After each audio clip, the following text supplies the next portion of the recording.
You know what it is? Daimond Axe. Check it out, man. This topic here is interesting. What is better, big cities or small towns? And there's an upside and downside to both. And I'll explain it because I've lived in both and been around both. Originally, I'm from a small town, Johnstown, Pennsylvania. It's horrible.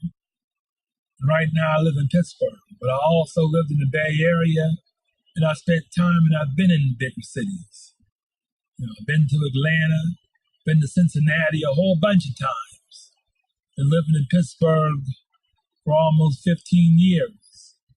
I lived in the Bay Area for 5 years, and even though there's a lot of small towns out there, but they're lumped together so close, it's like a big city.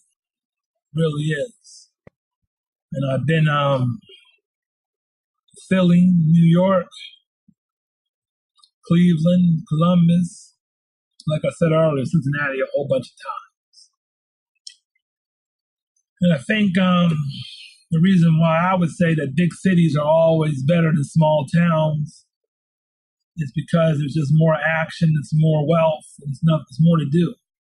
See, a long time ago, you could make the claim for small towns because they had industry, they had jobs.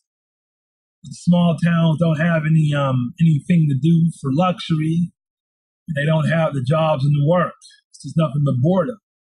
And now with the opioid crisis and the heroin flowing through those small towns, that's the main thing that people do. They are bored to tears, or they get out, or they get hooked on drugs or drink all the time. It just becomes boring. Then there's small time, not small time.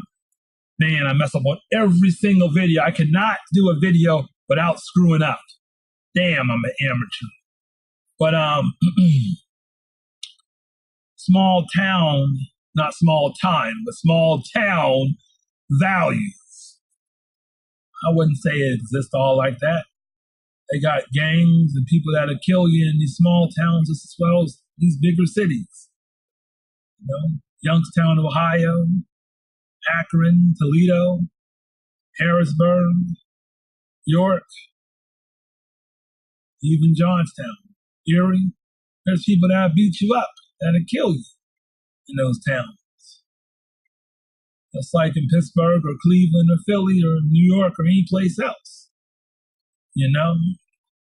So it's not necessarily as safe as people would like to make it out to be.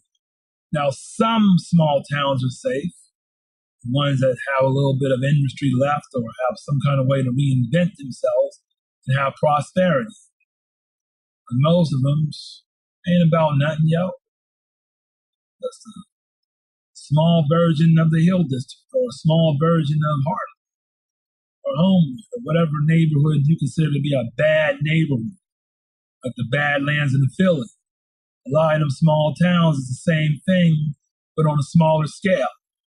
That's all it is, yo. We're trying to play ourselves like it's all that to be in a small town, and it's really not. Unless it has wealth and power. But the wealth and power right now is concentrated in the big cities. The creativity, all the different things people are doing that are new is concentrated in the big cities. Access to things is usually concentrated in the big city, and all the ideas is concentrated in the big city. Some of the people that come up with this stuff are from small towns, but their knowledge was fostered in the big city. Let's just be realistic about it. I have a lot of creativity in me, and if I wouldn't have moved to the bigger city, I wouldn't have it. The business that I have and the ideas that I have, I guarantee if I wouldn't have been in the Bay Area, if I wouldn't have went to Pittsburgh and went to other places and met people from these other places, then I wouldn't have been able to come up with those ideas, or it would have been harder, or my ideas wouldn't have been as good. I did come up with some ideas for some creative stuff in Johnstown, but my knowledge base, drastically, exponentially expanded because of being in the big city, yo. Point blank. And being in Pittsburgh really introduced me to the whole world. I was able to meet people from all over the whole entire world, you know. So the history and things I would not have learned in Johnstown unless I would have stumbled upon it. Wouldn't have happened. Being in a place like Pittsburgh is still considered country to some people, which is whatever. I guess it's the best of both worlds. It's crazy. But if you were going to ask me, I would definitely say that small towns don't have anything to offer, especially for young people, because young people want to be in the mix, not in crime and stuff like that. That's only certain young people. That's criminals. But the criminal stuff exists in the small towns and in the big cities. In the small towns, I would say in a way that it's worse, especially for black folks, because half the time it's harder to find a job. Like in Johnstown, the lowest paying, crappiest minimum wage job you could get is still hard for black people to get. So you either leave or you end up selling drugs and robbing. You end up going to prison. That's what happens to people in small towns. Not too many black people can find jobs.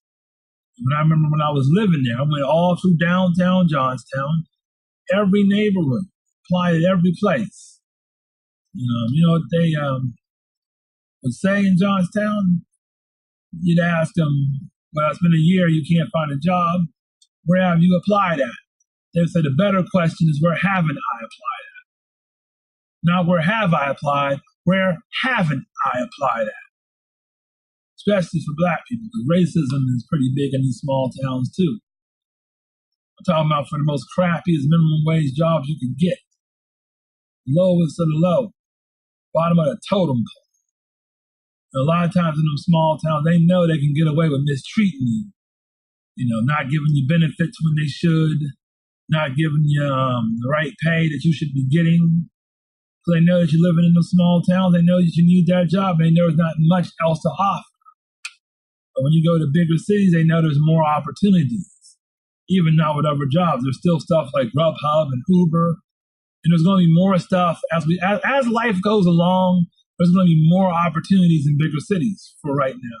And maybe in the future, those opportunities will come to small towns. Even if you want to open up a business, it's hard to do that in a small town because most of the people that are living there, and most of them, can't afford what you're going to be selling. They're not going to be able to afford to buy what to sell it in most cases, unless you open up a dollar store or something like that. Now, one thing I will say that has changed is there's more of a chance to do an online business in a smaller town. There's more of a chance to do that. If you can open up an online business and sell to people who don't live in those small towns, or who might live in other small towns where there's actually money and some kind of economy other than drugs, you might be all right. This video is getting kind of long. I'm going to finish up with a part 2 because everybody don't like to watch long videos. So I'm going to be out, no doubt. Peace.